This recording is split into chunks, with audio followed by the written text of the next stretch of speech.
Hi friends, இன்னைக்கு ஒரு சூப்பரான ஸ்வீட் ரெசிபி தான் பார்க்க போகிறோம். நம்ம வீட்டில் இருக்கிற ஈஸியாக கிடைக்கிற இன்க்ரீடியன்ட் வச்சு தான் செய்ய போகிறோம். வாங்க எப்படி செய்கிறதுன்னு வீடியோக்குள்ளே போய் பார்க்கலாம். ஃபஸ்ட்டு இந்த ரெசிபி செய்கிறதுக்கு நான் இன்றைக்கி ஒரு கப் கடலைப்பருப்பை நல்லா ஒரு மணி நேரம் ஊற வச்சு எடுத்திருக்கேன். இப்போ இதுலேருந்து தண்ணியெல்லாம் நல்லா வடிகட்டிட்டு அதை ஒரு மிக்ஸி ஜாருக்கு சேர்த்துக்கலாம். இதை நல்லா ஒரு ஃபைன் பேஸ்ட்டாக அரைச்சி எடுத்துகிட்டு வாங்க. கொஞ்சம் கூட திப்பியே இல்லாமல் கொஞ்சமாக தண்ணி ஊற்றி ஒரு 1 டேபிள் ஸ்பூன்லேருந்து 2 டேபிள் ஸ்பூனுக்கு தண்ணி ஊற்றி நல்ல ஒரு ஃபைன் பேஸ்ட்டாக அரைச்சி எடுத்துகிட்டு வாங்க. இப்போ அதை இன்னொரு பவுலுக்கு நம்ம மாற்றிக்கலாம். நல்லா ஃபைன் பேஸ்ட்டாக இருக்கணும். கொஞ்சம் கூட கொரப்பே இல்லாமல் நல்லா ஃபைன் பேஸ்ட்டாக அரைச்சி எடுத்துக்கோங்க. இப்போ இதில் நான் ஒரு 1 டேபிள் ஸ்பூனுக்கு கம்மியாகவே ஒரு 3/4 டேபிள் ஸ்பூனுக்கு நான் அரிசி மாவு சேர்த்துக்கிறேன். நான் எல்லோ கலர் ஃபுட் கலர் சேர்த்துருக்கேன். உங்களுக்கு ஃபுட் கலர் வேணான்னா கூட விட்டுருங்க.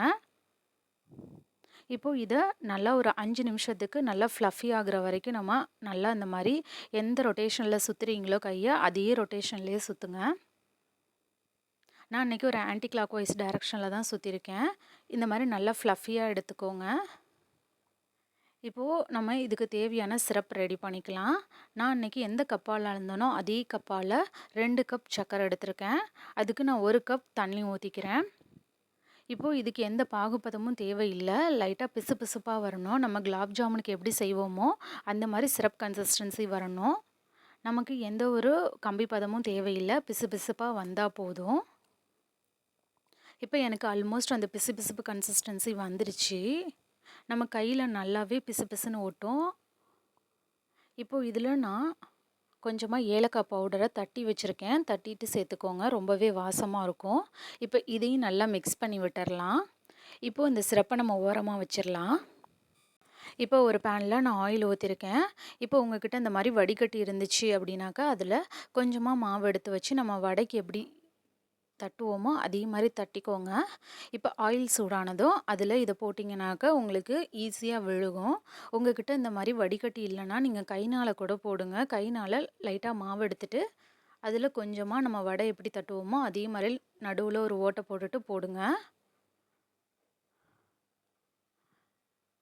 இந்த மாதிரி எல்லாத்தையும் போடுங்க. உங்களுக்கு இப்படி போட வரலனாக்கா நம்ம தேன் மிட்டாய் செய்கிறதுக்கு எப்படி கொஞ்சம் கொஞ்சமாக மாவு எடுத்து ரவுண்ட் ஷேப்பில் போடுவோமோ அது மாதிரி கூட போட்டுக்கோங்க.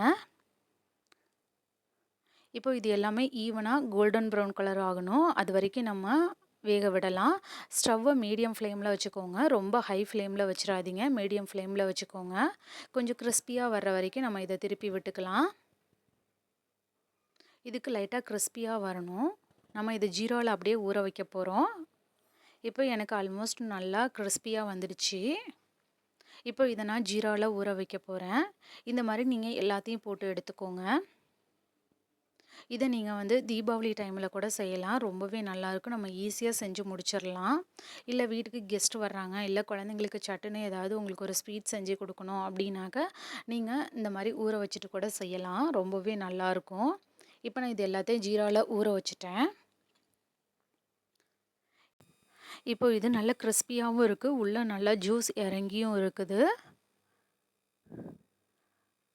நீங்கள் இந்த மாதிரி செஞ்சு கொடுத்தீங்கன்னாக்கா கிட்ஸ் நல்லா விரும்பி சாப்பிடுவாங்க. ரொம்ப டேஸ்டியாகவும் இருக்கும். நீங்கள் சட்டுனி இதை ஒரு 15 நிமிஷத்தில் செஞ்சு முடிச்சிடலாம். நமக்கு கடலைப்பருப்பு ஊறி இருந்துச்சுன்னா நம்ம சட்டுனி செஞ்சு முடிச்சிடலாம். நீங்களும் ட்ரை பண்ணி பாருங்கள். ட்ரை பண்ணி பார்த்துட்டு உங்களோட கமெண்ட்ஸை சொல்லுங்கள். தேங்க்ஸ் ஃபார் வாட்சிங். DD Shine recipes and tips சேனலை லைக் பண்ணுங்கள், ஷேர் பண்ணுங்கள், சப்ஸ்கிரைப் பண்ணுங்கள்.